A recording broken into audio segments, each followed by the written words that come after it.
All right, let's do it live on a Thursday edition of Cleveland Browns Daily. Merely Bo, the great Z, inching closer to the holiday weekend. How you living, buddy? Boy, were we inching closer to something special. What am I missing? I know you didn't see it. I can assure you, You didn't on see this that? getaway That was a treat for Thursday you. that the wheels are off of the track, and it is not Getaway 301. Thursday. Let's go ahead and be honest about what this is. This is called Yeoman's Effort Thursday. We got things happening early. Right. We got shows. We got things happening late. Never stop working around here. Never stop working Just with the goal of bringing our fans and our partners the best experiences possible. That's why I'm here. I don't even know how to follow that up. That was an unbelievable. There wasn't a Just no the lies. Earnestness. Yes, just complete facts. So earnest. Yes. Yep. No lies detected. He's the Andy Griffith. That's right. Of sports talk show hosts. Well, thank you. It's very kind of you to say. I don't know. We haven't talked about this yet. I don't know how it's escaped me for 2 days, and I don't know when it's happening or whatnot. Okay. But did you guys see the giveaway that the Rangers are doing? No. You didn't. This didn't make it on. The Texas Rangers or the New York Hockey Rangers The or baseball Texas, Rangers? Texas. Okay. Texas. Continue. So this was a couple days ago. I favored it. I'm going to pull it up right now. So the Texas Rangers. Okay. Baseball. Ruben Sierra. On May 29th. Rafael Julio Palmeiro. Franco. And I don't know if this is, I'm guessing this has to be from the day that Nolan Ryan and Robin Ventura maybe I did see this. got into a bit of a fracas Yeah. and where he pummeled him up pretty good. They are giving away on May 29th Nolan Ryan blood-stained, it's a blood-stained Nolan Ryan jersey from his bloody lip, I think, after he beat up Robin Ventura. They cut it up? No, They're giving away- it's a replica with replica blood, fake The blood on replica it. blood-stained jersey. Yes. What? Yeah. All right, I got to see this. People are calling it the greatest giveaway. Oh, so it's not from when he beat up Robin Ventura. It is in 1990, Nolan Ryan took a Bo Jackson one-hopper to the mouth, busting his lip and spilling blood all over his jersey. He stayed in the game and went on to pitch 7 scoreless innings. On May 29th this season, the Rangers, out of respect, will hand out replicas of that iconic bloodied jersey. If you just search Nolan Ryan giveaway, it comes up immediately. I see it. I mean, this is incredible. Now, here's the question I have about this. This is not something you wear out of your I house. have several, too. You know what it's Why not? I mean, maybe I guess in around Arlington you could, or you'd wear it to a game. But it's a very unique item, and people are calling it the greatest giveaway ever. Some people are saying. No, people are saying FanDuel's official are saying Twitter. They're saying this might be the coolest giveaway ever. We need to stop doing that, by the way. If you're going to stand on that, just call it the coolest giveaway. Don't say it might be. I might Just be an own NBA it. player. You're not. Exactly. I think you just change it to it's among. Yes, fine. This is among the coolest giveaway.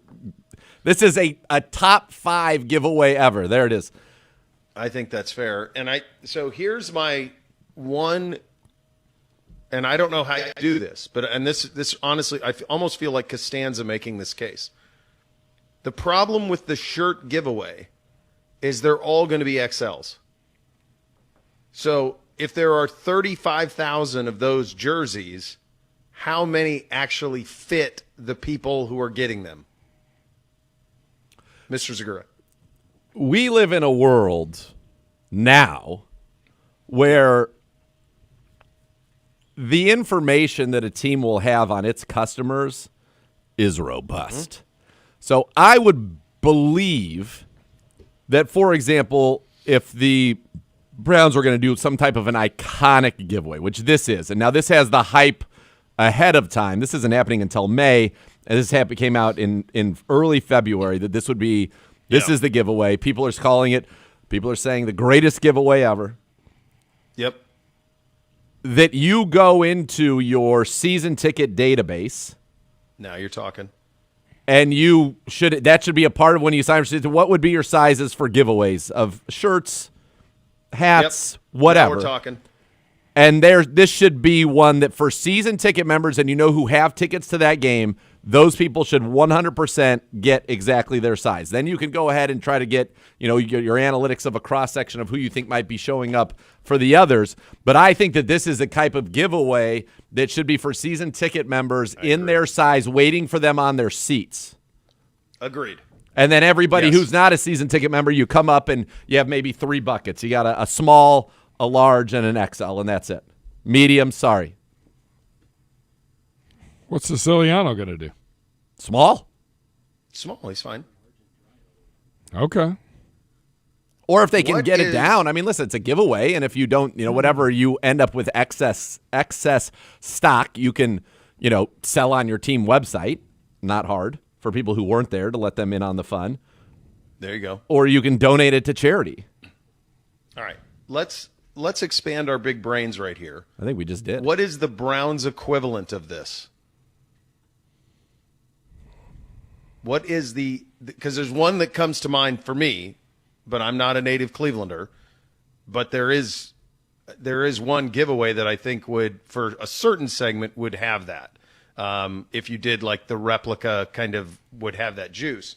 Now it's very specific, but the first I'm thing so I curious thought of to hear what you say right now. So the thing that I was thinking that would be most similar, kind of to this in terms of a play that lives in infamy is Joe Turkey Jones. Sure. Suplexing Bradshaw. Yep. They used to be on the wall. That's right the there. one in my head that I think if you did that, is that it? What else? What would be? I mean, you're not going to get the blood. That's from such a specific play. Would you even do a jersey, or would you just do a T-shirt giveaway with that image of the supplé? Well, either one. Either one. You could do it. Probably. What's cooler? Would it be? I mean, I don't know. I've never seen a Joe Jones jersey. Me neither. I mean, obviously you could get it custom at the pro shop, but What about the Greg Pruitt tearaway jersey? Okay. They were 100% cotton, specifically designed jerseys that tore easily when grabbed by defenders. Pruitt, a key 70s offensive player, often went through 4 or 5 jerseys per game.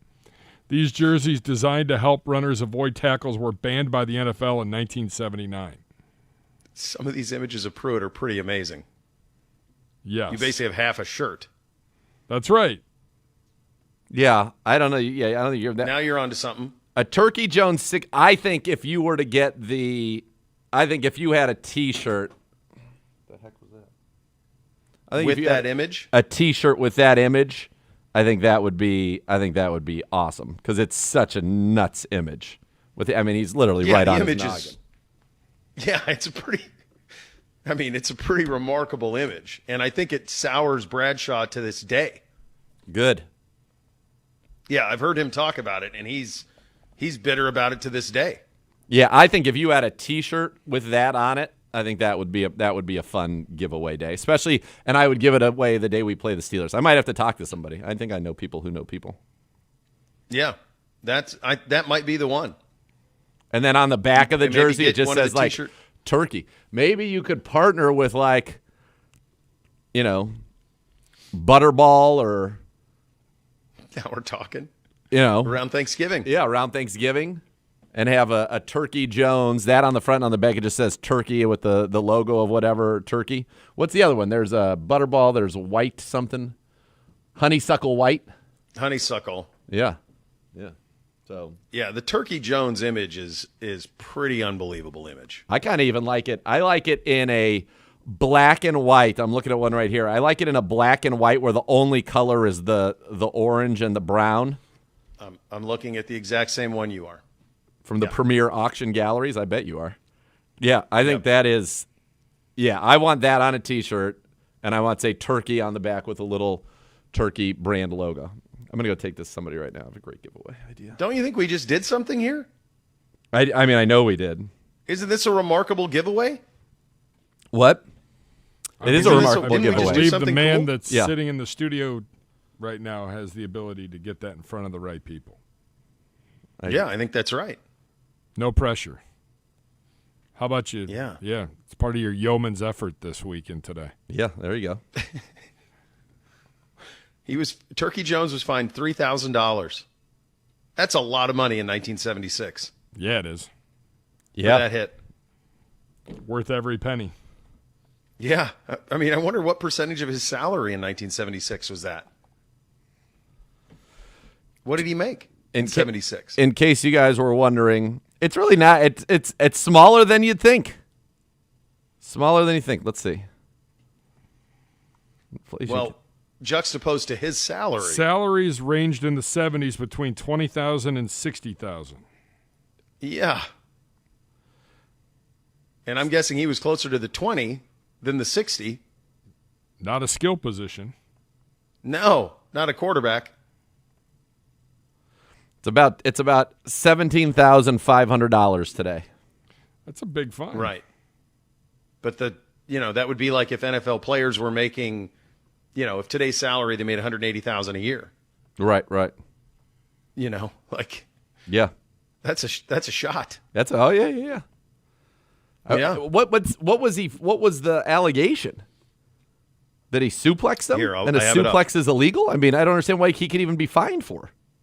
Okay, so here you go. This is the Wikipedia entry. In 1976, Jones was back in the starting lineup when Pittsburgh rolled into Cleveland for a game with their biggest rival, the Browns. Although Hal Leibovitz called it Jones's best game at the end of the third quarter, Jones's legacy as the instigator in one of the dirtiest plays in recent memory was made in the fourth. Jones lined up for a play, beat offensive lineman Larry Brown, and wrapped his arms around Terry Bradshaw. Whistles blew, but Jones ignored them and lifted Bradshaw up high and slammed the Pittsburgh quarterback on his head. Good. As Bradshaw laid there motionless on the ground, the officials marched off 15 yards for roughing. Bradshaw ended up with a concussion. Jones ended up with a $3,000 fine. Put it on a T-shirt. The team should have paid that fine. Yes. Yeah. Look what we did here. Yeah. I think we did good work. I know we've done great. In the good old days, we could just say the next level is next, and we'd be out. That's it.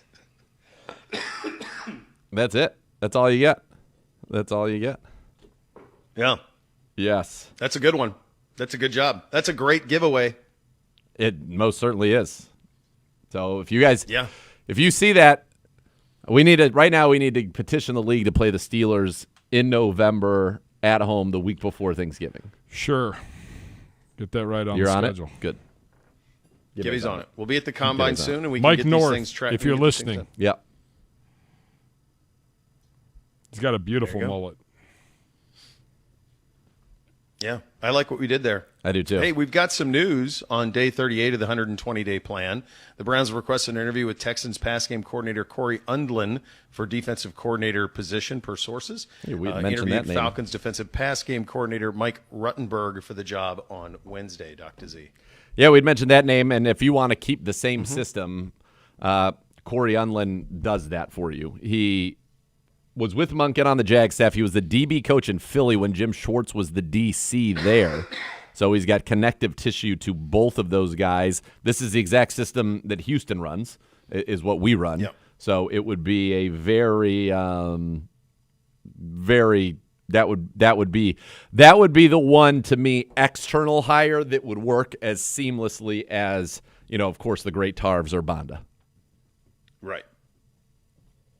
And I know that there are a lot of guys on the staff that are aware of him as well and like him. So I think that could be a good fit. So we'll see how that ends up happening. Yeah, your window on this, I mean, he was kind of aiming for, in his conversation with you, by this weekend. That's kind of that's what he said. Yeah, this weekend that he would like to have hoping this. for He'd like to have this all wrapped up. All right, we also have a good bit of news here. A shout out to our great friends. The Browns officially announced the Browns backers of North Jersey as the 2025 Browns Backers friends of the Chapter show. of the Year, awarded by the Browns Backers Worldwide. The award is given to a chapter that embodies its passion for Browns fandom in every corner of the world, while also participating in influential charitable efforts. The award is officially voted by the President's Leadership Council, which consists of the top 10 chapter presidents and internal vote from the Browns. This year there were over 350 chapters, #Worlds Team, as part of the Browns Backers, Yes. including 12 international territories. The Browns Backers of North Jersey, they are great friends of the program. We interact with them on the reg, as Kenny Peppers would say. They've sent us stuff too, haven't they? Yeah. Yes. Good stuff. Yeah. Good I stuff. would think Yeah. I would think the merch just amped up a little bit more now. They need to have a Gandolfini version of their logo. Here's the thing. I think they get some kind of party there at some point, maybe. In Jersey? I don't know. Can I tell you we should something? go and broadcast from. Let me compliment you. Now you're talking. Let me compliment you. Fly us. You're starting to say some things that just really make a lot of sense to me. A week in Florida. Let's go to New Jersey. Australia with Dabo, which I think is a must. I think I don't come back. I might be dead. No, I don't know why you'd be dead. I think you'd just thrive. I would thrive right up until the point where I tried to keep up with Dabo from an alcohol consumption standpoint, and then I might be dead. Takes a real man to go toe-to-toe with Dabo. I mean, he's got the cattle. There are not many Cattle spread that he grew up on. That's right. Dabo's a beast. I'm very thankful I gotta had go a out day there. I mean, between that Friday night and that Sunday game. You want to talk about rolling out the red carpet, though. We would be – I think it would be like, you know when Brown's Therapy does the ones where we're like on people's shoulders and they're walking us down the street? I think it would be like that. Like we're Caesar? In Brisbane. Yeah. Uh-huh. Yeah. Who are these guys? Don't worry about it. Yeah, don't worry about it. Dabo would – are you kidding? Dabo would – I bet Dabo would be doing like profiles on us for weeks on his number one rated show. This is the Jim Nance of Australia, folks. Yeah, that's right. That's right. If Jim Nance was like, hey, I'm bringing some hello friends, I'm bringing some international friends around, people would be like, who are these guys? I want to hang out with them. And then hang out with them. Yeah. Yeah. The Browns backer clubs are so great. There's so many great ones. So good. It's the one at Black Forest, that's a great logo. Yeah. Where we did the show. That was last year, wasn't it? The Boulder one. Yep. Yeah. Oh, yeah. So, Boulder's right? great. Yep. Sure. Yeah. By the way, speaking of our good friend Jim Nance, I don't know if you saw this last night. Jim Nance was at the CBS welcome party at Pebble Beach Wednesday night. Okay. Told a small gathering, which included PGA Tour CEO Brian Rolep, that his first two loves were Pebble Beach and the PGA Tour. A sneakily funny Trevor Immelman responded, I'm emotional now because when you mentioned two loves, I thought you were going to say Tony Romo and I. Yep. Oh, man. I feel like him and Romo fell out, right? Seemed like it. Seemed like Nance was a little annoyed. Yeah. The body language on the broadcast prior to the AFC Championship game where Nance did a full-on golf promo for the Farmers Insurance Open, where he just he looked the other – he didn't really look in his general direction very often. I thought that was very interesting. He moved. He's not at Pebble Beach anymore. He got rid of that house? I don't know if he got rid of it. He had a replica of number Nashville. 7. I know. He lives in Nashville full-time now. Well, it's just hard to get there. You know, it's hard to get to Pebble. Nashville's pretty great. It is, it's not Pebble, but like the problem with Pebble is most of his work is probably in the Eastern time zone, and even the stuff on the West Coast, like you can't get to Pebble. It's tough. Jim Nance splits his time between his longtime home in Pebble Beach and a new residence in Nashville, Tennessee. Yeah. While he moved to Nashville to reduce travel and spend more time with family, he maintained his property on the 14th fairway of Pebble Beach, which famously features a replica of the par 3 7th hole. I guarantee you that he's not there as much as he'd want to be. I would agree. Yeah. That's my guess. Yeah. Because he's got little kids. Yep. So when you have little kids, like you're at their schools. So like he's flying across the country for like a week at Pebble. Like that's all he's going to be able to do there. So, yeah, that's where it's at. I mean, that was Apex Jim Nance. He called the Super Bowl, the Final Four, the Masters. He lived at Pebble Beach. He had a clothing deal with Vineyard Vines where the opening line of it was living at Pebble Beach. Mm-hmm. That was it. Mm-hmm. That's the zenith. That's Nance Zenith right there. You were never going to be able to maintain that. It's a pretty big it's too zenith. Much. It's still a lot of greatness. He's still the best. It's a pretty big zenith. Yeah, that's the one. It is a mailbag day. You can get your questions into us. Tweet them at Browns_daily using the hashtag AskCBD. You can also hit us up in the YouTube chat, youtube.com/Browns, ask anytime, and we will have that ready for you coming up in the second hour of the program. Coming up next, we will continue our positional reviews in the running back room.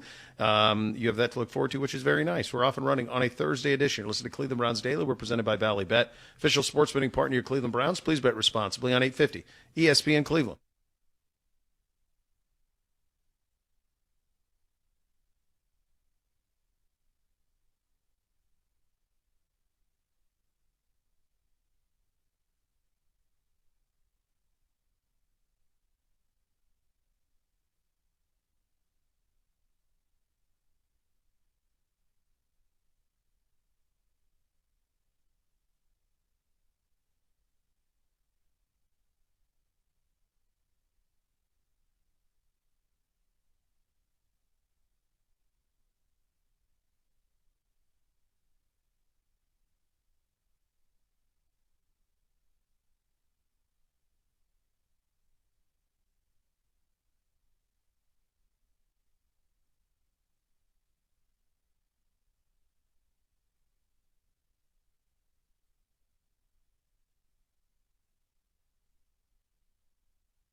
OBM, the preferred provider of copiers and document services for your Cleveland Browns, will tackle any size office. Call 216-485-2000 or visit ohiobusinessmachines.com. We continue our position review in the running back room. For perspective, we turn it over to Dr. Z. It's a good room, and it's a room that's in good hands from a coaching standpoint and from a talent standpoint on rookie contracts, not for just this season, but also for next season as well. So I don't know that this is a room that really requires any addition. If they wanted to bring in a veteran, I could see them doing that. But you've got Quinshon Judkins and you've got Dylan Sampson. You've got your bell cow, and then you've got your change of pace, your space guy who can catch the football out of the backfield. And you're in pretty good shape there. And then Rocket Sanders, I thought, played pretty well, scored the first touchdown of the season, had 92 yards and a touchdown on the year. They like Amani Marshall, who they signed to a futures contract. So I kind of think you're in pretty good spot here. Travion Williams could be somebody that would be at a veteran minimum, who played pretty well for you when he was here, and had some nice catches on screens and helped in the screen game. Jerome Ford is obviously a free agent. In his 4 years with the Browns, over 1,400 yards rushing, 12 total touchdowns. He had that year with, when Flacco was here in 2023, when Nick Chubb goes down early, over 1,100 total yards, 9 total touchdowns. But I think this is all about Quinshon Judkins and Dylan Sampson. I mean, I really do. Quinshon last year, 827 yards on the ground, 7 touchdowns. He finished the season just under 1,000 total yards. He had 998 total yards on the season, and the 7 touchdowns. Did not fumble. Dylan Sampson did more work as a pass catcher, 33 catches, 271 yards, 2 touchdowns. But I like that duo. I like what you've got there, and I think you're in really good shape in this room, honestly, running it back with, going into camp with Quinshon, Dylan Sampson, Amani Marshall, Rocket Sanders, and then, you add a veteran to the mix, but somebody that's here really to compete. Your top 2 guys are Judkins and Sampson, and I'm pretty excited about that. Yeah, it's interesting. Quinshon was so shot out of a cannon when he first started playing. His first games at Baltimore, 10 for 61. Then he goes 18 for 94, 21 for 82, 23 for 110. Comes back a little bit, 12 for 36. Then it's 25 at 84. But then it really petered out, as the season went along in terms of our ability. And there's a million factors to that. It's not like it's all him. But there are, it wasn't. We weren't able to maintain that run game as the season went along the way we were at the beginning of the year. At the beginning of the year, we were able to really run the ball and kind of dictate tempo a little bit with it. And I do think that is something that needs to be improved upon, because we did start to fall off in the ground game as the season went along this year. Well, I think that's something, Todd Monken, that's why he brought Travis Switzer over to be the run game coordinator and offensive coordinator. I think that's why you've got George Warhop here, is to get this offensive line back to where it needs to be. When you really think about this offense, and from a Quinshon Judkins standpoint, it was basically like if you got him to the line of scrimmage, he was very good. When he got hit behind the line of scrimmage, like most running backs, not good. Unfortunately, he got hit behind the line of scrimmage at one of the highest rates in the entire NFL. And so I think it's incumbent upon the play designs, the play calls, and then the execution up front of not just the offensive line, but the tight ends, everybody involved in the wide receivers, everybody involved in blocking, to make sure that you can get Quinshon Judkins to the line of scrimmage or maybe in a yard or 2 down the field clean. And if you do that, this is a guy who showed the ability to hit explosive. He's a guy who showed the ability to be a very effective and very productive running back for the Cleveland Browns. And so as long as you can do that for him, I think you've got a stud on your hands. I really do. I mean, he's got everything that you want. He's got to continue to improve in pass pro. That's how you become more of a 3-down back. You got to be good in pass pro as a pass catcher, all of those things. But I think that there's a lot to like about Quinshon Judkins. And then from a Dylan Sampson standpoint, got to get him a little bit better in the run game. But from a pass game standpoint, I thought he was excellent last year. And he, also struggled with, what the offensive line, and his ability is, he's not able to, run through contact the same way that a Quinshon Judkins is. So I think that your big picture, though, good compliments, guys that can be incredibly productive, and I like what they have right now at the running back position.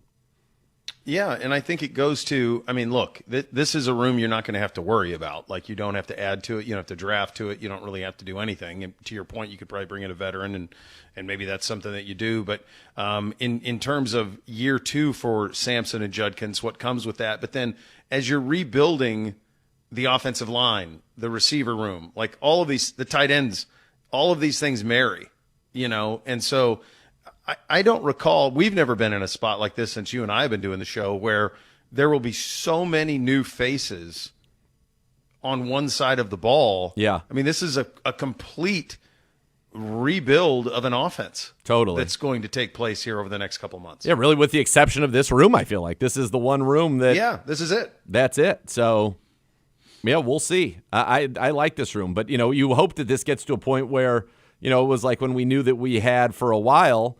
We had Nick Chubb and Kareem Hunt, and you could count on that. And Dearness Johnson was the third guy for a while, but that's where you want to be. That's where you want to be is that you have those guys, you're ready to roll. And I really think that the Browns have a good opportunity to have that.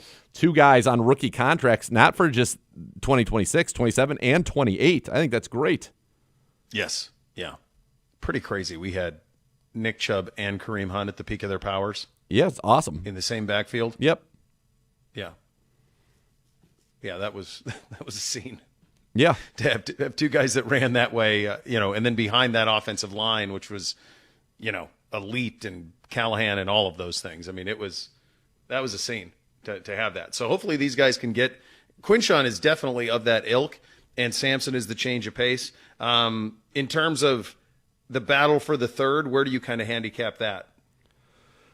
I mean, I think that's going to be, Rocket Sanders or somebody that they bring in here, a veteran. I think that's – in many ways, you're looking at it as that person is kind of a break glass in case of emergency person, but you would like them to have a different skill set. So Rocket Sanders, given his size and given that he showed the ability to be solid while, near the goal line, scoring the first touchdown of the season for the Cleveland Browns, that's somebody that you say to yourself, okay, yeah, I could see what he could do. So I think Rocket Sanders is certainly very much in the mix right there. And then I think that, there could be a veteran that they like who's either a bigger back or somebody that they really like in the pass game. I think that's really all you're looking for. It's a third back as a specialist, but I think they would skew towards a bigger back in the sense that if you had Quinshawn go down for an extended period of time, you're not going to turn it all over to Dylan Sampson. So I think that you need somebody else. Yes. Yeah. You need one more probably in that scenario. Gibbe has it in here about the fullback. Is that something that Todd wants to have a part of his offense? I don't know if it's a fullback or if it's what I would call a ginormous tight end. They didn't have a fullback in Baltimore, but they had Patrick Ricard. That's what Aiden Huntington. Wasn't Ricard listed as a fullback, though? He is listed as a fullback, and he's been a Pro Bowl fullback. But, the reality is he's a 300-pound former huge defensive lineman who is a big guy. So I think you could have that kind of a player. I don't think you're looking for, like, for example, when Kevin Stefanski first came here and we brought in Andy Janovich. That's not the kind of fullback he's looking for. I think they're looking for something like a bigger hammer than that. Yeah. Size-wise. Okay. Yeah. All right. It's nice to have an offensive room that doesn't need much. It is. That's the one. Yeah. Yeah. I hope you folks enjoyed it. Enjoy this it. was the one. Yeah. The rest of these are quarterback. I guess in theory, quarterback could be the other one where there really isn't much change. That's going to be fascinating how Todd kind of manages that room and how that all goes. I mean, with you see Deshaun throwing around, and you got, of course, obviously Shedeur and Dylan's still here as well. And is it those three, and we roll out a ball and see who wins, or is there something else, at that position? I think that's going to be a fascinating. That'll be something. I think of all the things I'm most looking forward to at the Combine, outside of avoiding death at Elmo's by having too much horseradish sauce, the next thing is I'm very curious to hear the league talk about the quarterbacks, because there's 5 or 6 that are going to be moving around, and who's got the appetite to get into that? What does that look like? How do you move off of Kyler in Arizona? How do you move off of Tua in Miami? What do the Jets do? What happens with Malik Willis? Are the 49ers just that they're not going to move Mac Jones? Or is that, my hunch is that's just posturing? So, like, that quarterback dialogue at the Combine is going to be fascinating. It is. I think that, as we look at it, I just think it's all the talk that's coming at Malik Willis. I just think by the time we come out of the combine, Malik Willis is going to be making $30 million a year. So I don't think that's reasonable, 100%. and I don't think giving up what we were talking about in terms of Mac Jones. I do think there's a good chance Mac Jones stays with the 49ers because they know if Mac Jones, from what he showed this year, and let's say Mac Jones has to play again next year.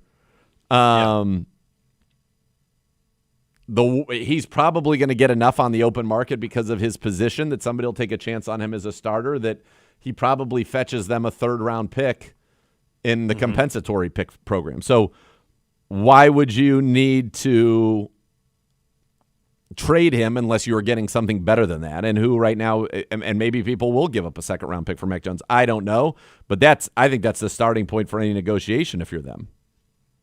Yeah, I would agree. I mean, just play the game for a second though, and just say, all right, who needs a new quarterback? And if you just go AFC to NFC and start in the East, Miami and the Jets. Okay, so the North, could be Pittsburgh in the North. In the AFC South, Daniel Jones will come back for Indy at some point, but maybe not right off the start of the year. Everybody else is okay, so we're still at 3. Vegas will have Mendoza, so nothing to worry about there. In the NFC East, there's nothing there. NFC North, Minnesota could add a veteran in the mix. Yep, could be in the mix. What about Atlanta in the South? Are we sure?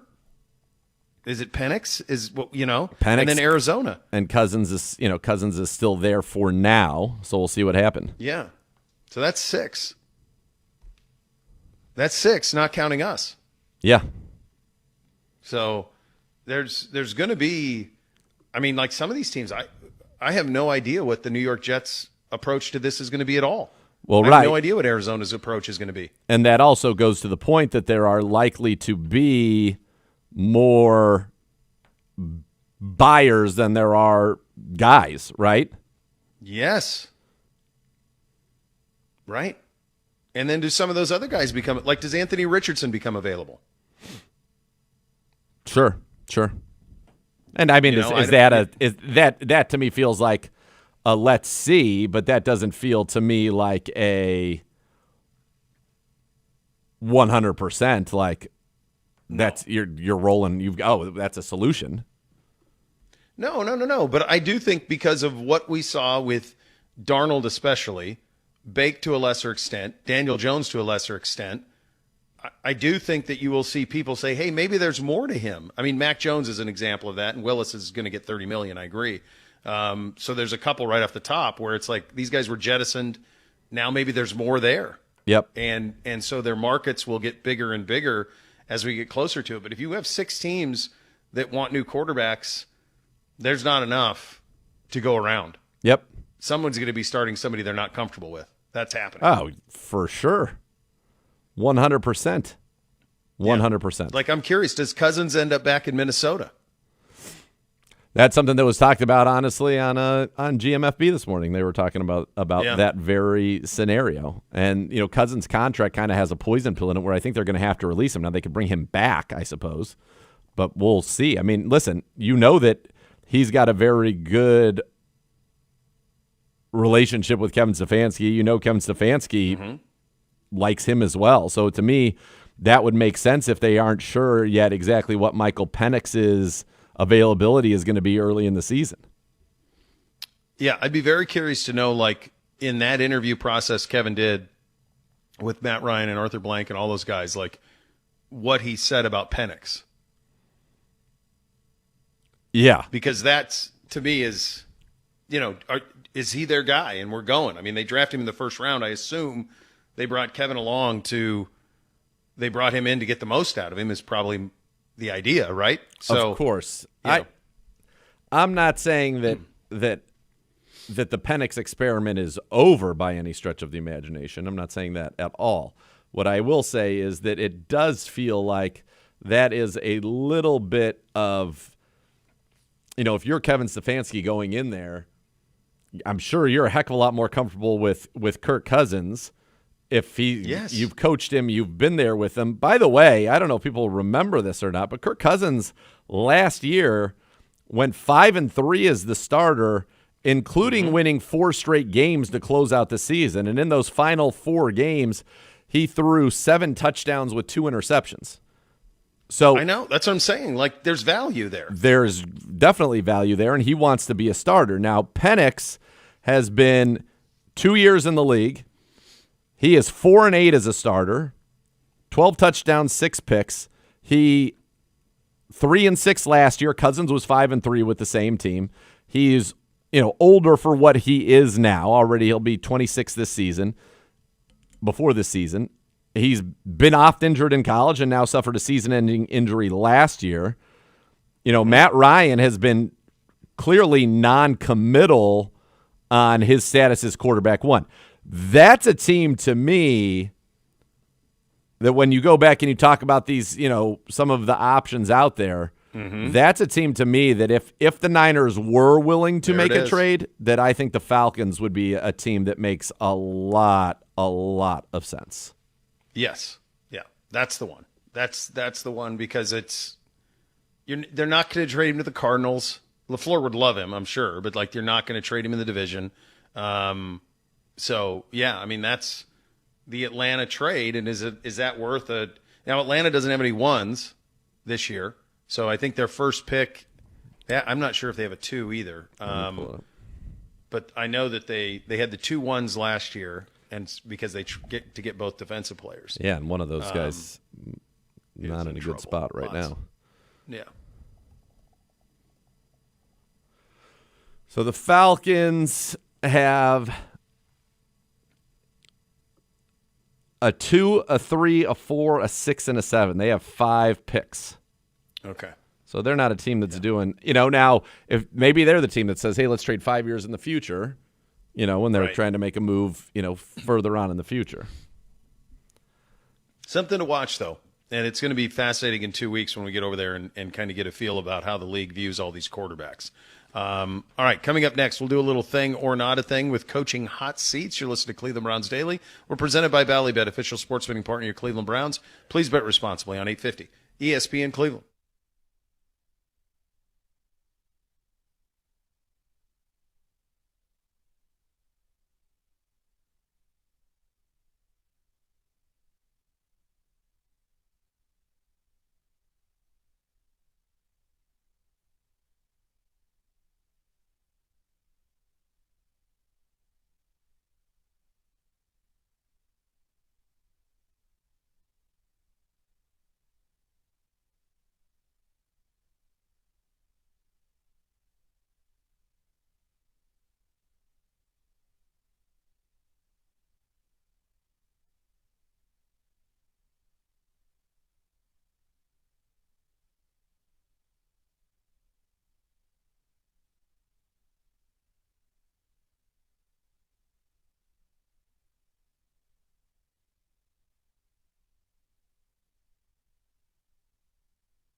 Add more fun to your fandom with the Ballybet Sportsbook app. Download today, get 50 back in bonus bets. You place your first wager of 10 or more. Ballybet, official sports betting partner of your Cleveland Browns. Time for a little thing or not a thing on a Thursday edition. Hello, Gibby. Hi, gentlemen.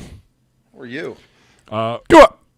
USA and Latvia in men's hockey tied at 1, almost at the end of the first period. They've waved off 2 U.S. goals. Really? One for offsides and one for What are we goaltender in? Is interference this- that was not goaltender interference. First game. Are we in group play? Yeah, Yep. it's our debut. First game. Okay. Struggling. So we play Latvia, Denmark, and then the Germans. The Germans. Come on. Yeah. This whole thing, like the bronze medal game's next Thursday. Like it's over.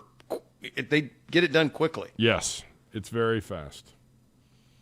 So We are in the Miracle on Ice jerseys, which are gorgeous. they are. They're G-Man's spectacular. losing his mind here.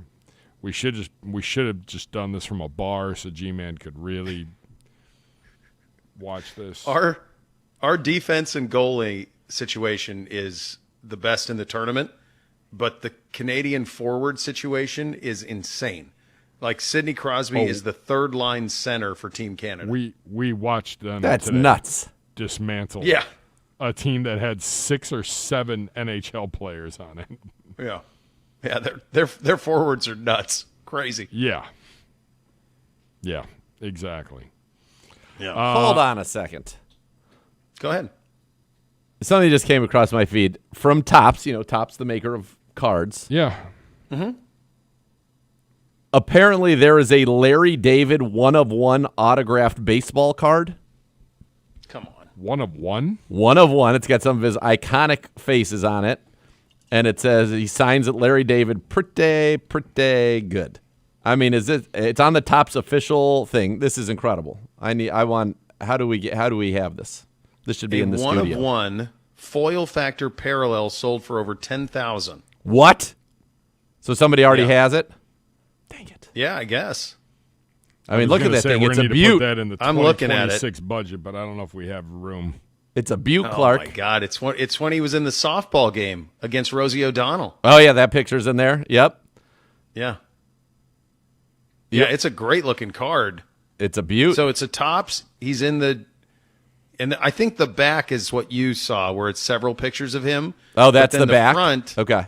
yeah, the front is him. It's like a standard baseball Topps baseball card, and it's him with a yard something, whatever the sponsor is, and it's from the game against Rosie O'Donnell. Yuri's auto shop. Oh yeah, Yard. That's right, Yuri's. That's right. That's great. So on the Topps official one, it doesn't show the front of it. It only shows the back. Yeah, I I didn't mean, see the front of pulled this. it up. It's I know it needs the front of it. yeah, it looks good. That's 10 incredible. grand. Honestly, back. that feels like a steal. Yeah, NBC's into it huge. He's buying, selling cards. He's got some sort of Oh, tax. It's gonna be gosh. fun. Isn't that great?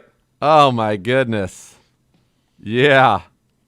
What That's is the best awesome. card your son currently owns? He just 2 days ago he ripped some Cooper Flag thing, some limited Cooper Yari's Flag. Automotive. It's amazing. So That is amazing. We literally were that having good? a conversation that we might need to start doing something where once a week we open packs. Dude, I would rip packs. that'd be amazing. Oh, my We goodness. need a I sponsor. love for ripping that. packs. Love a good ripping of a pack. There's not anybody who doesn't like ripping a pack. Amen. Come on. Oh, my goodness. That's unreal. Yeah. So that's a different Very one, good. I think. I think that's a different one. Oh, is it? Yeah.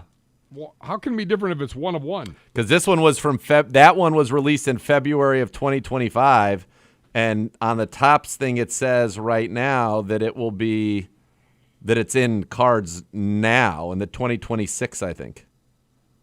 Oh, so maybe he does one a year? Maybe. That's pretty great That's awesome. to be able to drop that and just go, hey, I'm going to put 1 card in. We're going to make 1 card. Oh Yeah, man, I'm that'd be I would want the one in him in the jersey. I think that's perfect. yeah. Yari's Automotive, and then remember he gets mad at him and he won't fix his car and makes him take the car. Yeah. It's unbelievable. Yeah, and then Susie. Susie really enjoys the fact that the car's not fixed. Oh yeah, really He enjoys doesn't it. enjoy much in life. Really likes it. Well, Yeah. Leon even enjoys it, Sure he does. and a gas dyer, as a matter of fact. Was she in that too? Oh yeah, that's his girlfriend at the time. Oh, okay. Yeah. So good. Yeah, So good. Maybe I'll watch it tomorrow on the flight. They It's a- tend to put it on the. Usually it's on those TVs on a lot of the airplanes. Like you can watch some Curb. So I've been doing that last few times I've flown. I'll watch. I did 6 that the episodes. last time we were on we had the big plane. I was Yeah. like, oh, Curb, here we go. Yeah. We're gonna watch a whole season. Perfect. Yeah, it's perfect. Do you have everything figured out for tomorrow? is it? Are we feeling good about the whole flying thing? Flight gods be kind. It's all we can hope for. all Are you you can going hope for. direct? Should be a good day to do it. Is it direct? No. Oh, I mean, well, is the it first direct to leg is- California, yeah. or do you have to go to Dallas first? No. To Dallas, then the end of the desert. Gotcha. So should be there by 11:30. Fingers crossed. Lunch, maybe a dip in the pool, maybe a little afternoon Little golf. Who gets hurt? Nobody. Sounds glorious. I'm going to go to the golf show Yeah. at the IX Center at some point this week. By the way, Chris Oh, Gotterup. is that this week? Yep, What is? golf show. Oh, baby. Speaking of golf, Chris Gotterup, who won in Scottsdale in amazing fashion, who in his last 7 holes in that tournament were 6 birdies and 1 par. Yeah, I'm aware. Yeah, he started at Pebble today with 6 straight birdies. He has birdied 12 of the last 13 holes that he played. Now, he made a bogey on 8, so he's 5 under, but that is outrageous. Who is this guy? Oh, he's got a crazy swing. He lines up open, kind of hits this long cut. But this is a guy who a couple weeks ago hit the driver off the deck, 287 to 2 feet. He's a stud. I don't a stud. pay any attention to it until I get to the Masters. That's the first tournament I watch. That's when you dial in. So I got to know this guy. Yeah, I like his operation. I like the looks of this cat. yeah. And then the guy that I interviewed last year down there with Kuchar, Jacob Bridgman's off to a nice start this season. He's currently tied for 11th, 4 under, but he's off to a good start in his 4 events so far. Do they still do the Pro-Am at Pebble?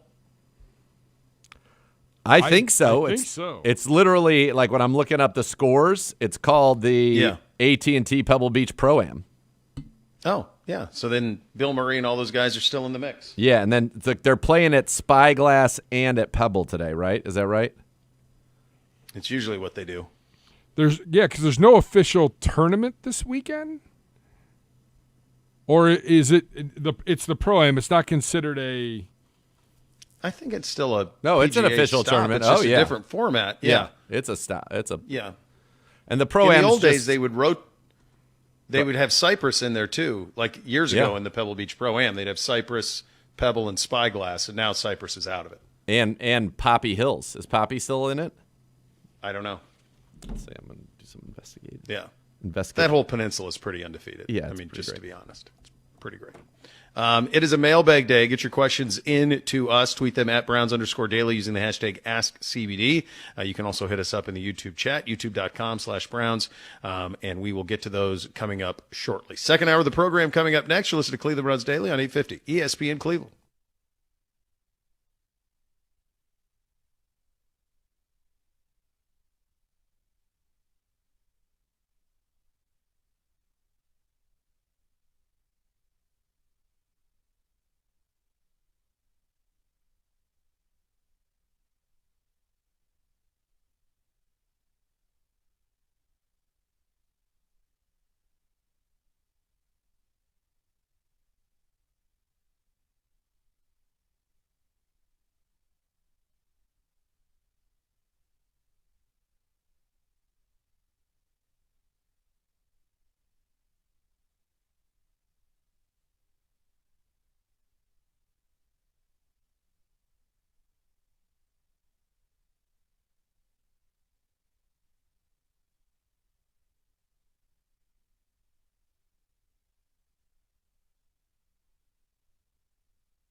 Welcome back to Cleveland Browns Daily. Very happy now to be joined by the president of the University of Akron, R.J. Niemer. RJ, what a pleasure to have you here. Thank you for your partnership with the Cleveland Browns, and how are you doing today? Doing well, and thank you for having me. We're really proud of the affiliation. We're proud to be the official university of the Cleveland Browns, and it's terrific to get an opportunity to come up and chat a little bit with you. Yeah, these helmets look pretty good together here, and I know this was a partnership that was originally kind of inspired by the Dallas Cowboys and the University of Texas, and then now we're doing it here in our backyard. Absolutely. What did you kind of see there, and how have you been able to kind of have that blossom and flourish in this partnership? Yeah, no, I appreciate it. It actually it's kind of interesting. The genesis of it was at the time we started talking to the Cleveland Browns. I was the dean of the College of Business. Akron is. I'm a two-time alum from the university. We had just launched 2 new degrees in the College of Business, one in sport business, one in sport analytics. One of only 3 other universities in the country that offer sport analytics. So started kind of having those conversations with the Browns to complement those academic offerings in the College of Business. During the course of those conversations, the Board of Trustees approached me about becoming the president of the university. Okay. So then kind of said, okay, well, let me back up a little bit, because this sort of experiential opportunity that we can create in partnership with the Browns isn't going to apply to only our College of Business, but to all of our 4 other colleges. And that's how we ended up becoming the official partner. That's very cool. And obviously this is meaningful to you. You mentioned you were the dean of the business college. You were a graduate of the school. You are from here. So not only do you know the school and its needs, you know the community and its needs. And I know that sometimes you travel abroad and you run into people wearing Browns gear and you strike up conversation. You never know who you're going to meet when you're doing that. But how special is that for you, given that that is your background, that number one, this is the job now that you have, but also that you are partnering with, you know, the iconic Cleveland Browns in this area in the National Football League? Yeah, no, it's incredibly special. My background is a little unusual for being in academia. I had, as you mentioned, I had both my undergrad and law degree from the University of Akron, but I actually spent the majority of my career, well over 2 decades, in sports, starting a sports agency, selling that agency to IMG, then running the global practice of IMG in golf. Kind of, I guess I look at myself as having an understanding of the power of brand and the intersection of brand and business, or brand and education. And so when the opportunity to come up to partner with such an iconic brand as the Cleveland Browns, what I wanted to do is give our students something that was a value proposition that they could get only if they were students at the University of Akron. And so I, explained to a lot of students and parents, and really prospective students and parents, coming to the University of Akron and then having an opportunity to intern with the Browns or volunteer with the Browns or have co-curricular with the Browns. You go anywhere in the world and put that brand name on your resume, it's recognized, it's value, it's a return on the investment. Sure. And so that was really a lot of the reasoning why we were so excited to put this together and why it's going so well. Our students are getting phenomenal experience that is only available because of our partnership with the Browns.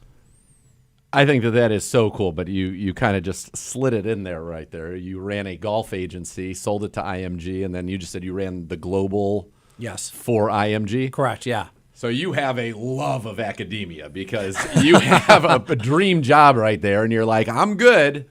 I'm going to go become the president or the dean at the time, and then now the president of the University of Akron. So first of all, I'm a golf enthusiast, as anybody who listens to the show knows. I can't wait. Get this snow out of here. Get me on the golf course. I got a little golf logo on right here. I noticed it already, yeah. So how did you decide to make that change? Because that, to me, speaks like that has to come from a source of deep passion and care, not only for the university, your alma mater, but also for the community at large. Yeah, it was interesting.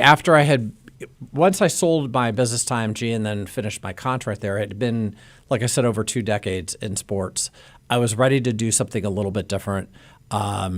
And I felt like, I noticed, I guess, in myself personally, that as my career kept going on, that I got more satisfaction out of working with younger agents and helping them understand the architecture of a deal. It was actually more important to me than even doing maybe a bigger size deal, monetarily larger, because just kind of seeing that spark or serving as that inspiration or setting somebody on their path to me was just a wonderful way to share knowledge and experience. And so after I had retired, somebody who had worked for me for a long time, he actually was a former college golf coach. I hired him to be an agent for me. He ended up becoming my CEO of my agency. And then once I sold to IMG, he ran the Americas for me. So he knew me as a employer. He knew me as a friend. He knew me as a coworker. And he had experience in academia. Called me and he said, hey, I've got a perfect way for you to kind of give back, and you'd be so great at this role. And I said, well, what are you talking about? And he said, well, they're looking for a dean of the College of Business at your alma mater. And I said, I don't even know what a dean does. And he goes, oh, you should throw your hat in the ring. And I did. Frankly speaking, I did because I thought I'm never going to get it. And all I really wanted to do was maybe teach a class in sport business.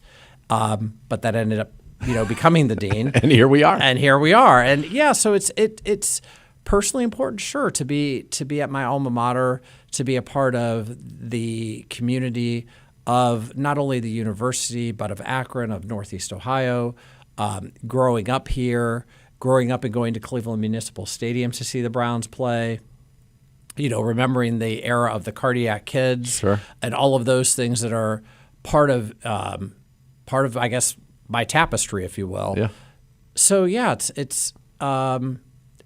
it's deeply personal to me, and it's deeply important to our community, and I think it has terrific impact, and that's a great opportunity for us, and a real privilege to help be a part of that partnership. It's a very, very cool story. And yes, and you're doing that. And I think one of the cool things that you mentioned about this partnership, it allows you to attract some of the best and brightest who are in fields that obviously sports things that you care about as well.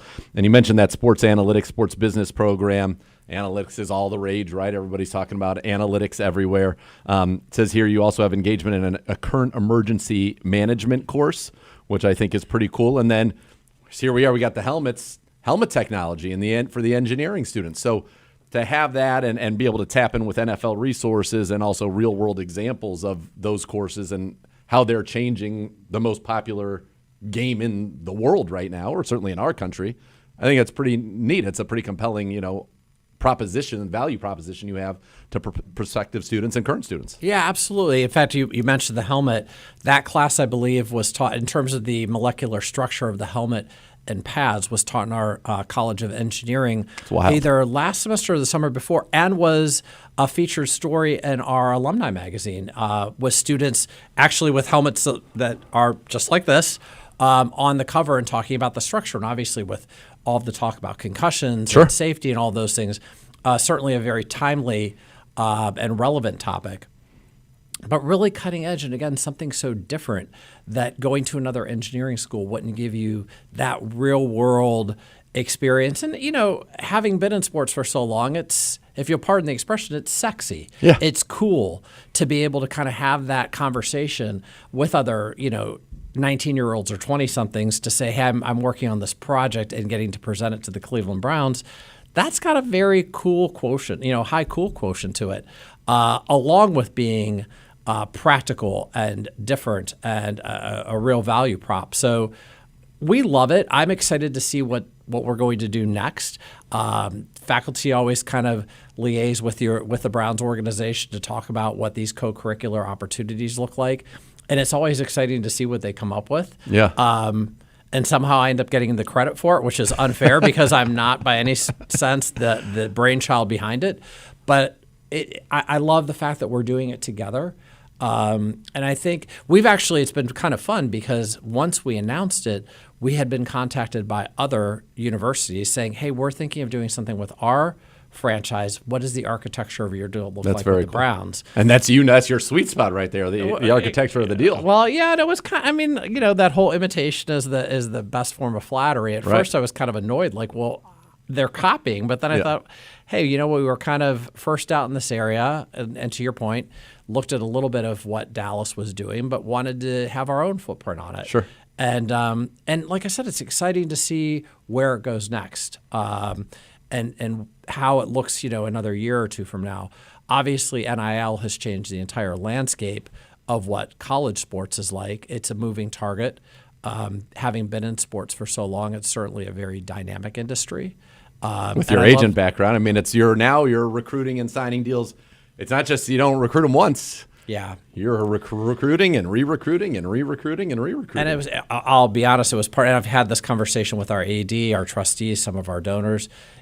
Having been in sports for so long, I remember, when I was a newer agent, going to college events to talk to students who may be turning pro. Sure. When they graduated or maybe coming out early. As my career progressed towards the end of it, and having, hey, we need to go to these high school events, and I said, yeah, I didn't sign up to that for that, and kind of seeing that on the horizon of where it was going because it kept getting younger and younger and younger, and I get asked a lot how it's going to affect NIL in this kind of new world we're living in, and the most candid answer is I don't know. Yeah. I think anybody who says they do know is kidding themselves because I think it's a lot of uncharted territory. But like I said, being on the forefront of these things, being nimble, being creative, and thinking of how we can partner and bring this new experience to our students, there very well could be something we do with the Browns that has to do with NIL. I don't know. But we're open to it. I love that partnership because of it. Yeah, and you mentioned kind of new experiences, cutting edge things that are, flag football is exploding. In particular, women's flag football is exploding. That's something that has been very important to the Cleveland Browns, and I know you guys are getting involved in that as well. You're having a couple events coming up at InfoCision Stadium. You and the Browns co-hosting these, including the Ohio State Girls Flag Football Championship. That's exciting. I know you're thinking about putting together a women's flag football team as well as the University of Akron that's going to be in the Olympics. Absolutely. Right? So that's another kind of way that this partnership is mutually beneficial and helping the citizens and the students of this region and of your school. No, absolutely. And since you brought it up, yeah, we would love to partner with the Browns. We see such value in creating women's flag football at the university for a number of reasons. It's a growing sport. It kind of reminds me a number of years ago, a good buddy of mine had said to me, oh, do you want to learn pickleball? And I said, what's pickleball? And he goes, it's going to be one of the fastest growing sports. And I thought, I've never even heard of it. Yep. Well, now it's hard everywhere. not to go to any community and people not talk about their pickleball league. I think that we're basically on another pickleball sort of trajectory with flag football. We're excited to be hosting these two events. Our InfoCision Stadium is spectacular. It's beautiful. It's the best in the MAC. I'd put it up against many other conferences as well. So we would absolutely and hope to have more talks with the Browns to see if we can expand this for our region, for our community, and obviously to make a big sort of a mark on it nationally and kind of try to be a benchmark or set an example of what other communities can do to grow that sport. Well, we certainly appreciate your partnership, appreciate your time today. The president of the University of Akron, R.J. Niemer. We got to get on the links together. I think we would have a lot of fun. But thank you so much for the time today. Thanks for having me. Oh, God, a match. A match is in the offering. Always a good idea to get on the links. Always a good idea. Let's go. Yeah, that's very, very good. All right, Gibbe, we've got we're going to pay a little homage to Mr. Vanderbeek, who passed away tragically yesterday, and have a little fun with some football movies, I believe, my friend. Yeah, a little fun on a Getaway Thursday. Let's do it. Your Mount Rushmore of football movies. You may only pick 4. Baby. I've given you a list that I've kind of come up with. Mm-hmm. They include Brian's Song, The Original Longest Yard, 1974, Wildcats, Necessary Roughness, your favorite, Rudy, the Program, Little Giants, shout out to Janko if he's listening, Jerry Maguire, The Waterboy, Any Given Sunday, Varsity Blues, Remember the Titans, The Replacements, Friday Night Lights, The Longest Yard, We Are Marshall, Invincible, The Blind Side, and in honor of our football team, Draft Day. I feel like I could be missing some others, but that's what I could find. I have 2. I always separate sports movies into 2 silos. There's fun sports movie, and then inspirational sports movie. So Yeah. they're almost I almost have like subcategories within the sports movie realm. Okay. So that I have my 4. We could I'm go ready to fun. go. If you just want to go fun, we can go fun. No, I have them. I got a mix. Okay. I got a little bit of a mix of inspiration and a mix of fun. What is your favorite football movie ever?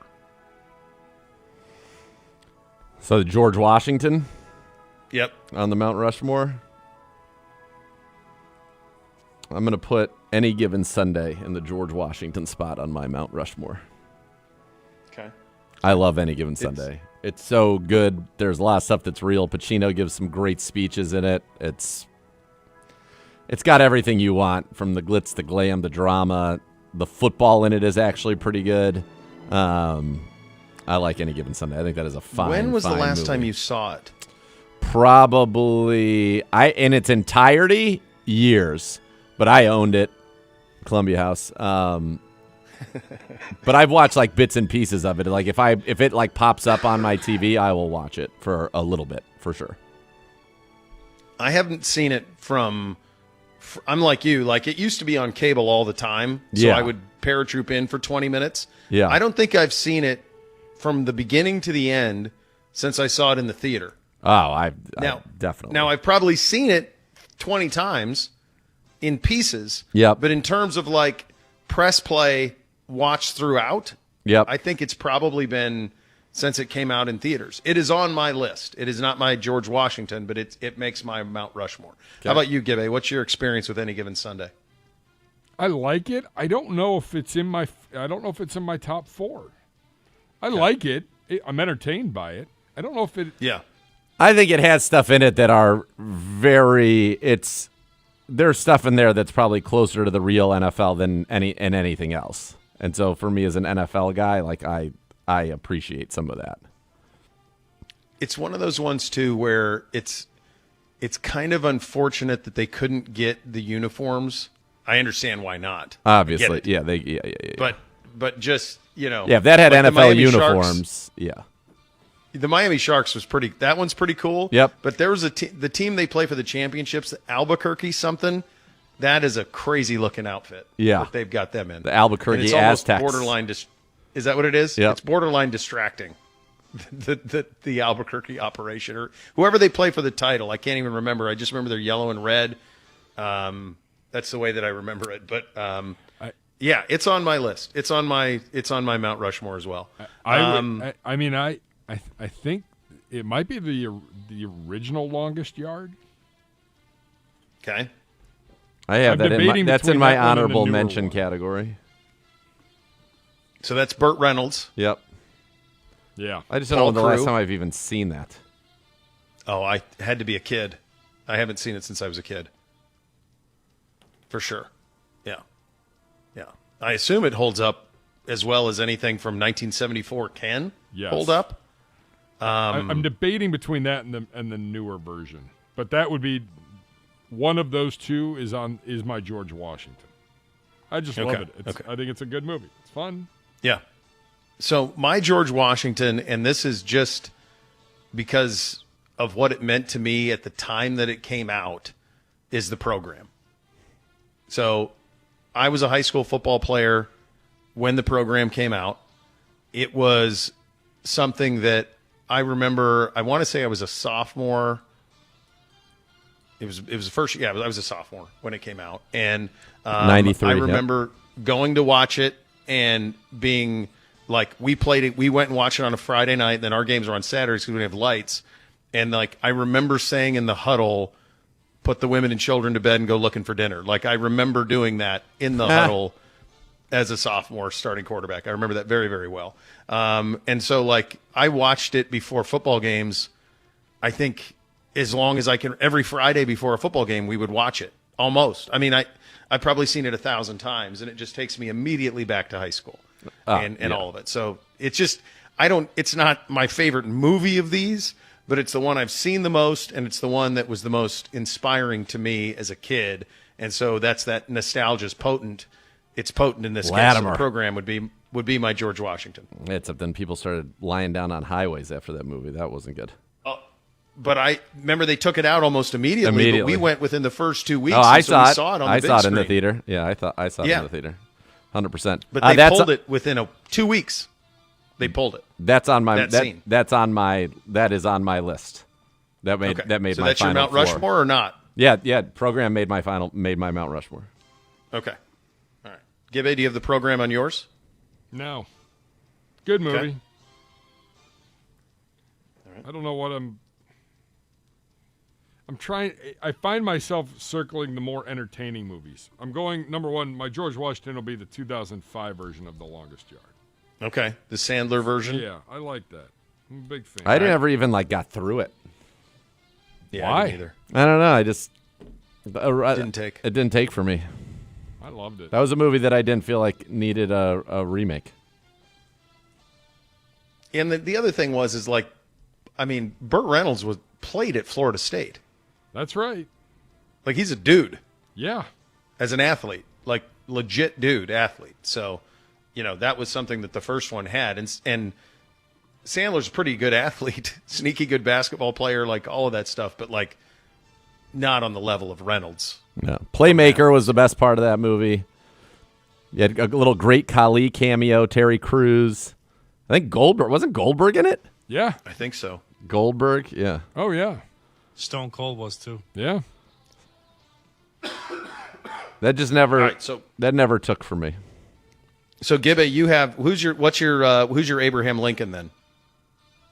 Because right now you just have The Longest Yard, the new one. What's your second one? I have the program in Any Given Sunday, and Z, you have the program in Any Given Sunday too, right? Yeah, those are my top two. It holds up. Every time it's on, I tune in. It's The Replacements. Give me a little Keanu. Interesting. We have Shane such Falco. different ones. Yeah, Shane Falco. It is a good movie that didn't even make my honorable mentions. See, I'm not looking at it. Yeah, I'm not. I'm not looking trying at to it do like serious movies either. Yeah, I mean, the program is not a serious movie. No. I mean, it's utter farce, but it's fun. lunacy. But I like it. My number fun. my number three was Dr. Z? My number three is Varsity Blues. Varsity Blues is on mine as well. Yeah, Varsity Blues It's is incredible. Yeah. So that's the only one that's on all three of ours. Yep. That was one, we talked about this a little bit yesterday. That was one that when it went viral before viral was a thing. Yeah. You were I remember this vividly. I was in college. I remember the trailer. The first time I saw the trailer, I used to watch the MTV used to play actual music videos late at night, and I would have that on to go to sleep. Yep. And so, like, in between Waterfall by TLC, there would be a commercial for this, So you'd get, like, Wherever, Whenever by Shakira, and then the next thing you know, you get the Varsity Blues trailer, and you're like, whoa, what is that? With Hero and Foo Fighters and all of it, and I couldn't wait to see it. And I remember working in local television at the time in Billings, Montana, and the team was quite good. They were the number one team in the state out of Billings West, and the quarterback there was obsessed with Varsity Blues, obsessed with it. And I remember doing a story on that when I was still in college, but I was working at the television station. I remember it vividly. But yeah, Varsity, and I think it's fun to this day. It's still fun. Oh, It's yeah. great. I want to watch it this weekend for Vanderbeek as a little Vanderbeek tribute because I was never a big, as we talked about yesterday, I wasn't a big Dawson's Creek guy. Me either. I think it was after when I would have watched something were like too that. old, I think. Yeah. Yeah. All right, so we got three. And Yep. Gibby, you have Varsity Blues on? That was my third. Okay. Yep. All right. Final, your last one. Dr. Z, who's got your last spot? I mean, it's got to be draft day. Come on, it's Cleveland Browns Daily. You got the Browns in there. You got Costner, Miss K with a cameo in there. Rush has a K's cameo. in it? Jenner's At the got a very cameo. end. There's a lot Miss of people K's have in it. cameos in it. Yeah. Oh, that's yeah, great. in the building. Yeah, sure. She's at the party where they introduced the first draft pick, and then I mean, you got the Browns. It's iconic. Come on. Yeah. Come on. That Hey. Come on. So draft day, yes. Draft that's day's your my fourth. four. Gibby? Yep. Rudy. Jesus. I love it. I do like it. I like it. Young Gabriel. I'm entertained. Young Gabriel. Gibbe's on timeout. Oh, my God. Rudy. Stand that. I put Rudy in. It is the Mount worst Rushmore. movie I've ever seen in my life. He's never It's on seen a it. short list. Good. Keep it that way. Stay. Yeah, you don't need to. I wish I was young Gabriel. You know, there's sometimes when people tell me like, "Oh, I've never even seen Curb," and I'm like, I'm so jealous of you to be able to see that with virgin eyes and experience it for the first time ever. That's so lucky. In this case, it's like you haven't seen it. Good. I'm jealous of you because I never want to see it. No. Yeah, that's I where can't I'm at. stand it either. Oh, it's so can't stand it awful. either. Ugh. It's terrible. Reminds me so of whiny. this crud on my high school basketball team. I've said this. It's everything that's so wrong with whiny. everything. And he thinks he's like entitled to get there just because he's little Timmy Tryhard, and then No, you're not you know, entitled. You end up Be better. You end up talking. No, and you end up talking to guys like I love that I just like Gene triggered Smith who both of played you. on those teams. Yeah. The former Ohio State athletic director. You ask him about Rudy, and he's like, "Oh, I can tell you about the real truth of that." The only And you're good like, thing that oh. came out of that movie was the gif of Charles S. Dutton where he's like,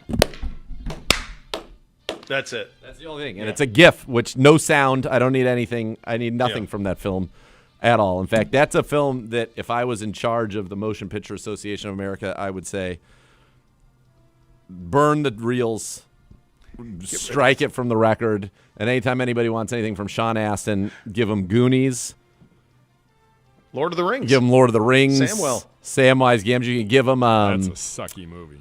what's the one I'm thinking? Stand By Me. Yeah. Is he even in Stand By Me? I don't know, but watch that I don't anyway. think so. It's I a think good that's coming of Feldman. age film. Yeah. That's I River. think I know that's River Feldman, Phoenix. Jerry O'Connell. Jerry O'Connell. Yeah. And then the guy who's LaChance. Gordon Yeah, LaChance. that guy. I don't know who that Yeah. actor is. Will something. That's it. Yeah. Yeah. Will. You Yeah. got it. Anyway, we'll watch that anyway. Goonies. That's Aston. He's in that. He's Who's very your good. fourth, Bishop? Remember the Titans. I think Remember the Titans is great. All right, and holds up well. The football is actually really good in it. It's good, and you get Denzel as a coach. I got to tell you Remember something. the Titans is my fourth. So I'm going to go through these just quickly. Although, I mean, what are we rushing for? We have a mailbag. We got to get to the And people. I'm going to go from the top to the bottom. I'm just going to run through real quick and give you my honorable mentions.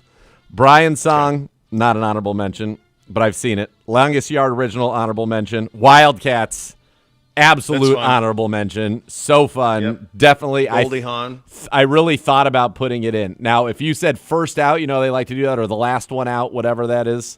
Necessary Roughness was the last one out for me.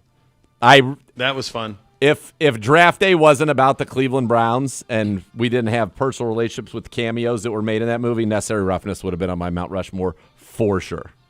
Manu fun. the Slender, Kathy Ireland, come on, Kicking. yes, Bacula, slinger. Bacula, and Roberto was it? Easy Ed Gennaro. Logia, Hector Elizondo was in it.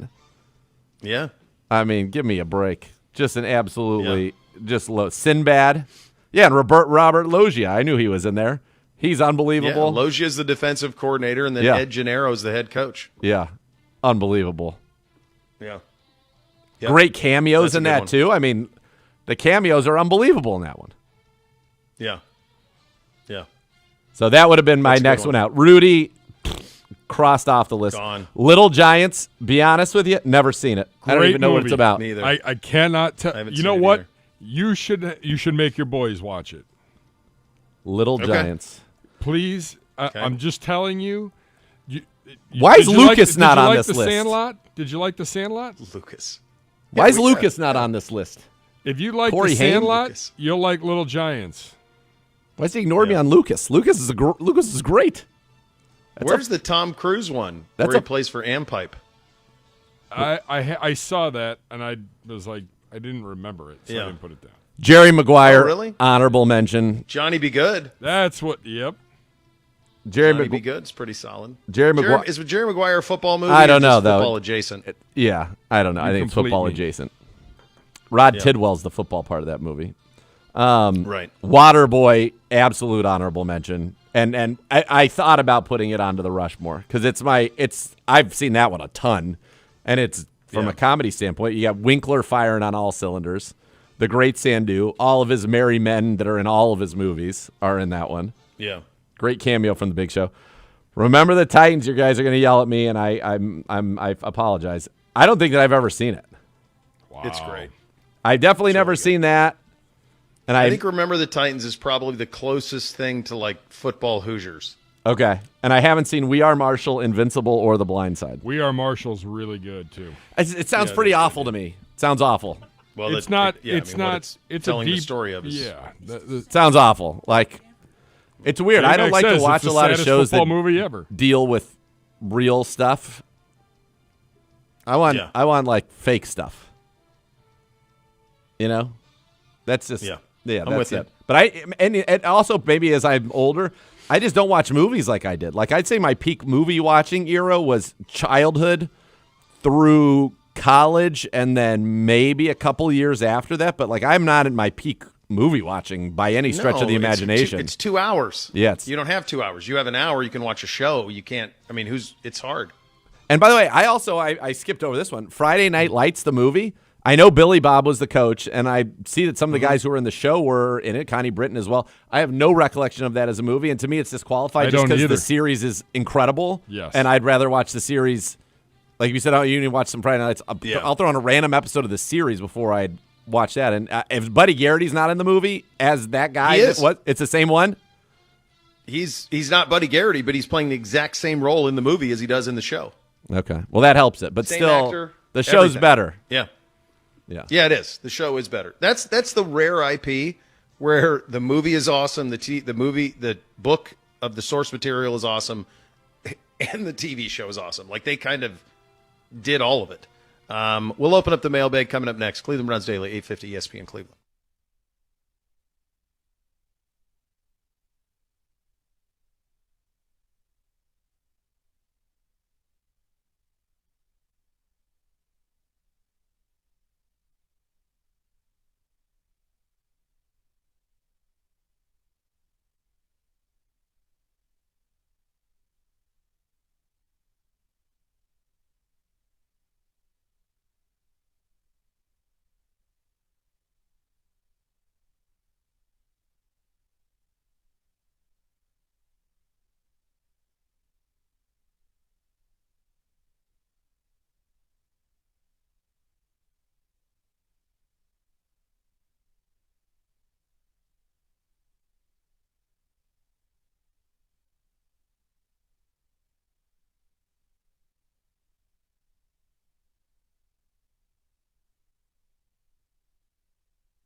Attention Browns fans, Barking Backers official dog fan club of your Cleveland Browns is here to get your pup in on the action.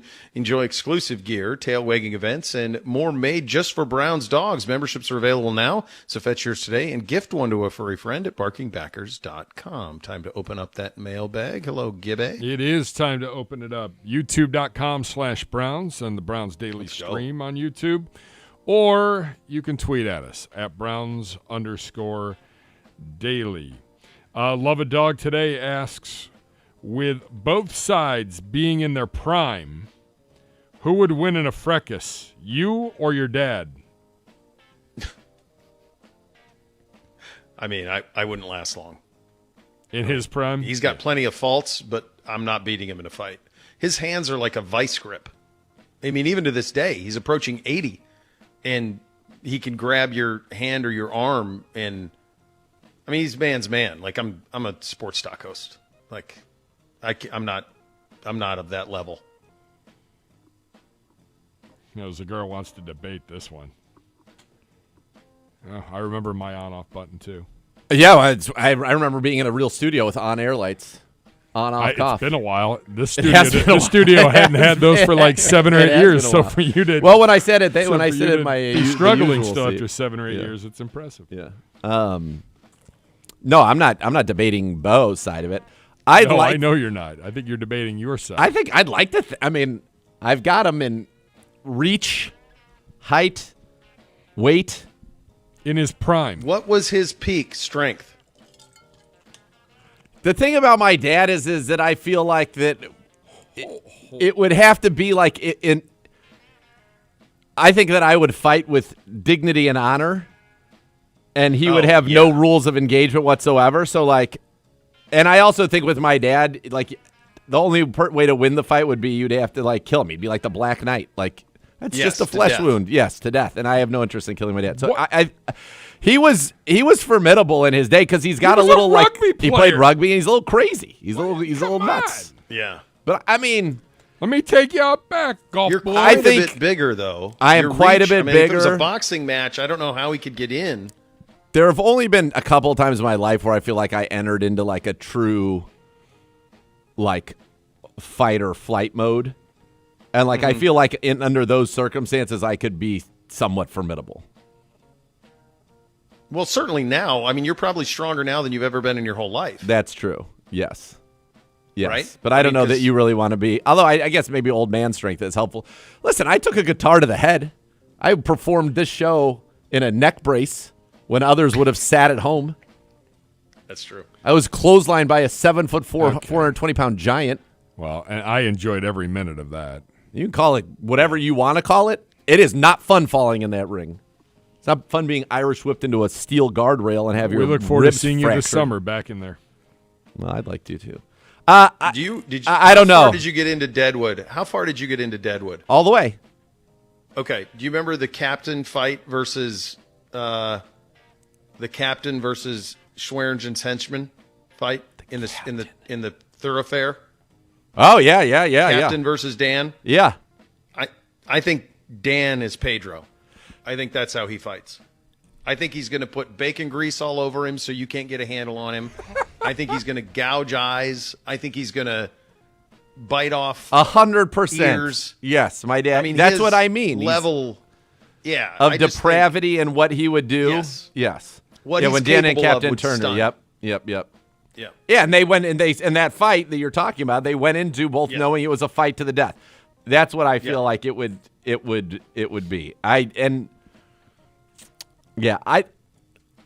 like to think that I could handle it, but at the end of the day, I just think my dad's going to be operating by a different set of rules, and like it wouldn't surprise me if he would, be like, all right, we're going to do it here, and like buried in the ground, he had like spring-loaded like knives. Absolutely. You know what I mean? Absolutely. Yeah, it's all in play. It's all in play. Like if you're saying that we went into like a wrestling ring where it was just a wrestling ring and you were going to fight in there until one person walked out, I feel like I have a decent shot.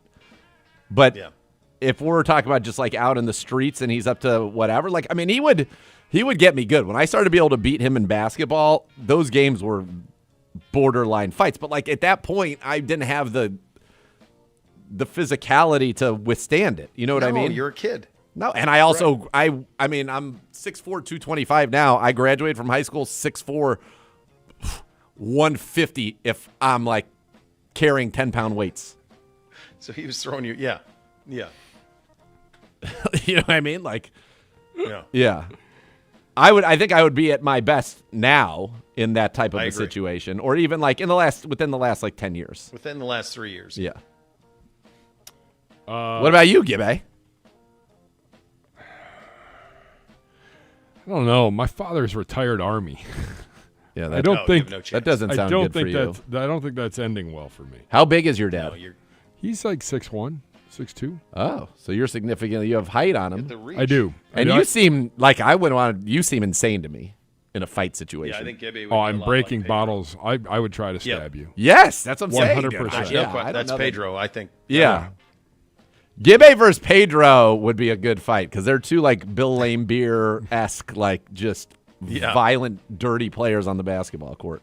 Which they would both say they are not dirty, they're physical. I could hear my dad say that right now. Not dirty, I'm physical. He got in the way of my elbow. Why did he do that? He's a smart man. I don't know why he was there. Yeah. Well, your Why arms are- aren't why were supposed you to be right up there? like this. You're not supposed to be doing this. Absolutely not. Trey Carey, how did not Pedro feel about Seattle winning a title at Levi's Stadium? He was fine with it, I think.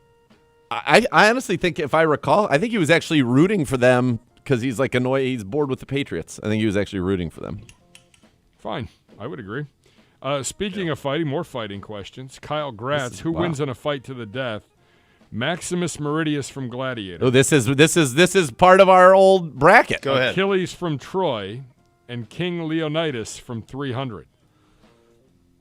I think it's probably Achilles. He's pretty.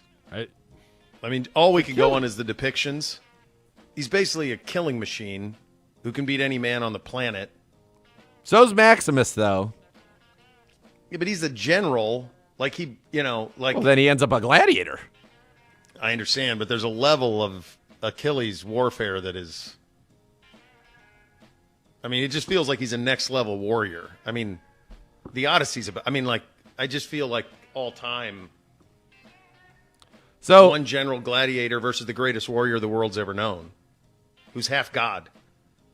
yeah, that part makes it tough. I'll say that if I'll be honest with you, Conan. Yeah, that half god part makes it tough. That part's tough. That feels unfair. That feels like a disqualification.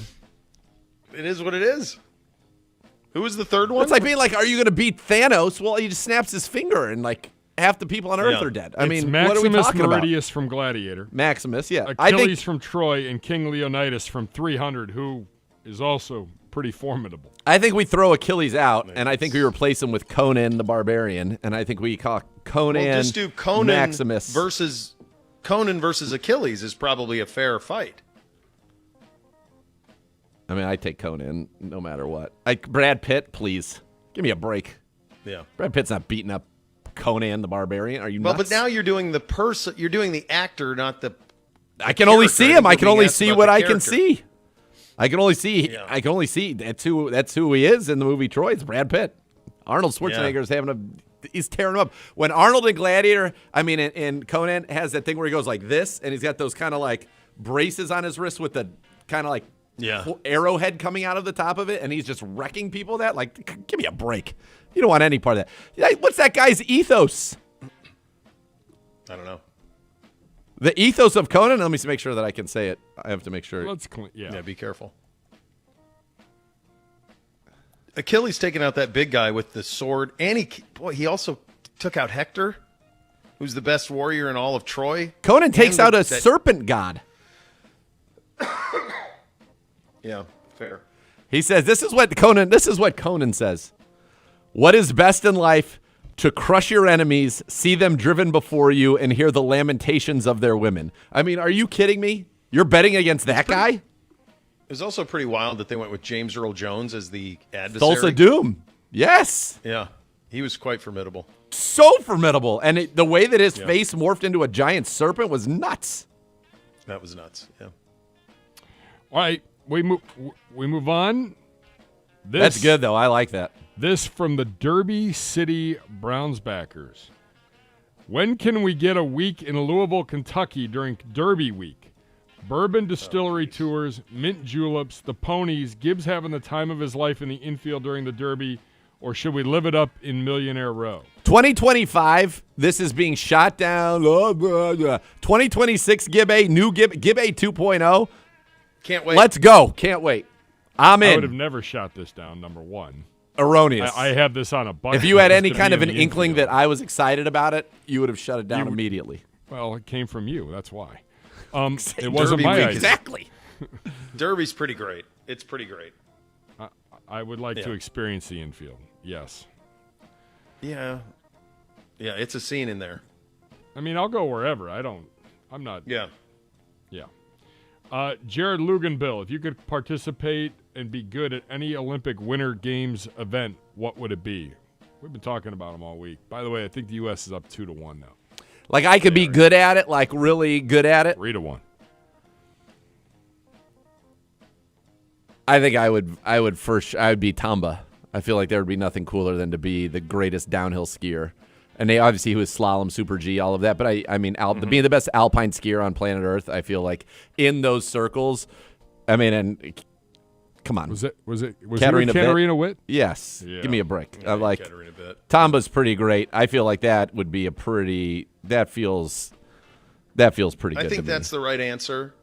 Best alpine skier on the planet. Yeah. It feels like the most fun you could have, like going 80 miles an hour and not feeling out of control would be incredible.